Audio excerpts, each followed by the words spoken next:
Assalamualaikum warahmatullahi wabarakatuh. Pada kali ini saya akan menjelaskan tentang puisi. Adapun materi puisi yang akan dijelaskan yaitu tentang unsur fisik puisi. Definisi puisi sangat beragam.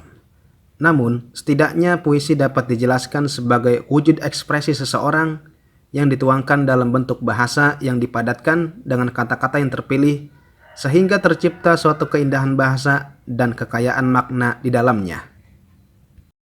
Puisi memiliki unsur fisik dan unsur batinnya.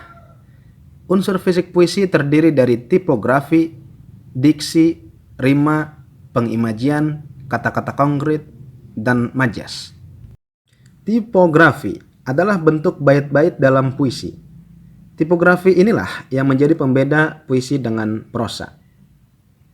Ada puisi yang ditulis dalam setiap baitnya terdiri dari 2 baris, 3 baris, 4 baris, 5 baris atau 5 larik, dan ada juga puisi yang ditulis menggunakan bait-bait yang tidak beraturan.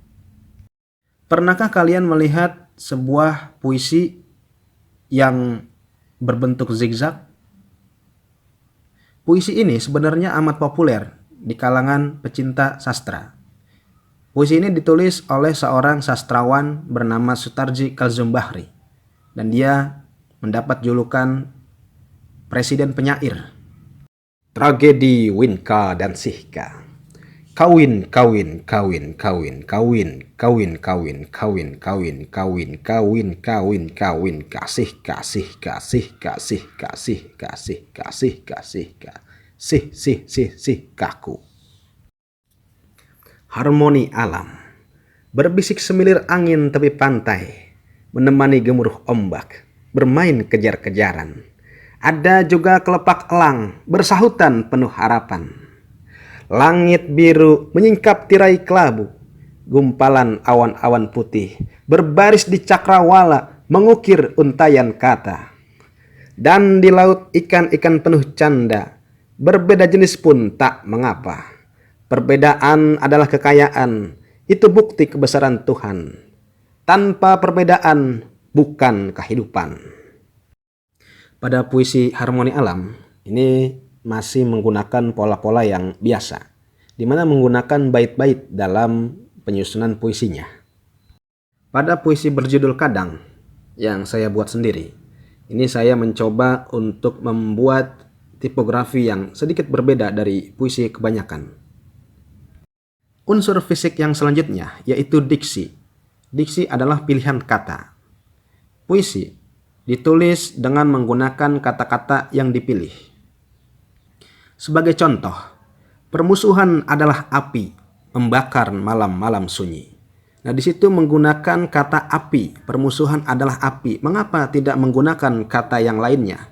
Seperti kata air, atau seperti kata batu dan sebagainya, tapi dipilih kata api.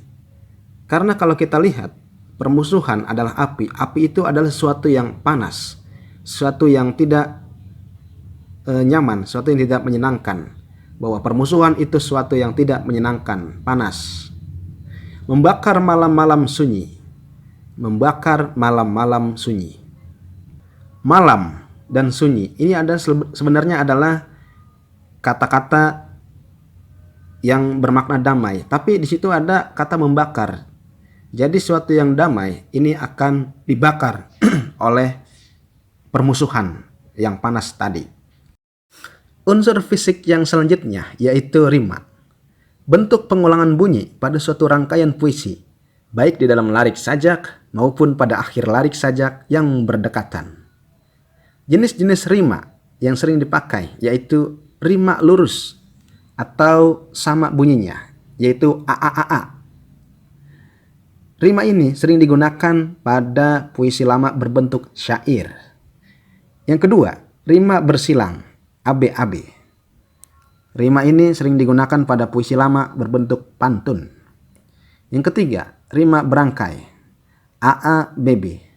Yang keempat, rima patah, b atau aa atau aaba. Yang terakhir, rima berpeluk, A, B, B, A. Untuk puisi modern, jarang yang menggunakan kelima rima ini. Biasanya rimanya tidak beraturan. Unsur fisik yang selanjutnya yaitu pengimajian. Pengimajian bisa kita pahami sebagai kesan yang ditangkap oleh panca indera kita.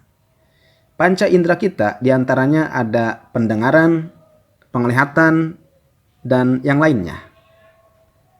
Bisa kita lihat pada 2 bait puisi berikut. Berbisik semilir angin tepi pantai. Jika kita membaca lirik ini, kita akan seolah-olah mendengar bisikan semilir angin yang ada di tepi pantai. Kemudian langit biru menyingkap tirai kelabu. Kita seolah-olah melihat langit biru. Gumpalan awan-awan putih juga kita terasa melihat gumpalan awan-awan putih yang ada di cakrawala. Unsur fisik yang selanjutnya yaitu kata konkret. Kata konkret merupakan kebalikan dari kata abstrak. Kata konkret yaitu kata yang mempunyai rujukan berupa objek yang dapat diserap oleh panca indera. Kata konkret memiliki ciri bisa dirasakan, bisa dilihat, diraba, didengar, atau bisa dicium.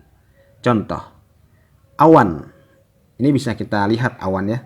Laut, tanah, dan lain-lain. Unsur fisik yang terakhir yaitu majas. Majas jumlahnya sangat banyak.